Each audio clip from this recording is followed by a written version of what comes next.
घासल्याशिवाय धार नाही तलवारीच्या पातीला, घासल्याशिवाय धार नाही तलवारीच्या पातीला, मराठीशिवाय अर्थ नाही महाराष्ट्राच्या मातीला, महाराष्ट्राच्या मातीला. सर्वांना माझा नमस्कार. आज 27 फेब्रुवारी मराठी राजभाषा दिन.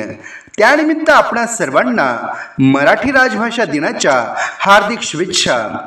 इसवी सनाच्या 12व्या शतकात संत ज्ञानेश्वरांनी जी भाषा रुजवली, संत नामदेव, संत तुकाराम, संत एकनाथ यांसारख्या संतांनी जी भाषा जगवली, छत्रपती शिवाजी महाराजांनी जी भाषा परकीय आक्रमणापासून वाचवली आणि कुसुमाग्रजांसारख्या अनेक साहित्यिकांनी जी भाषा वाढवली, त्या मराठी भाषेचा गौरव दिन, मराठी राजभाषा दिन आपण साजरा करीत आहोत.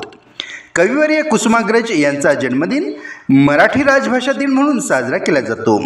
आजच्या या युगात मराठी भाषिक लोक नोकरीनिमित्त, व्यवसायानिमित्त संपूर्ण विश्वात, जगात पसरलेले आहेत.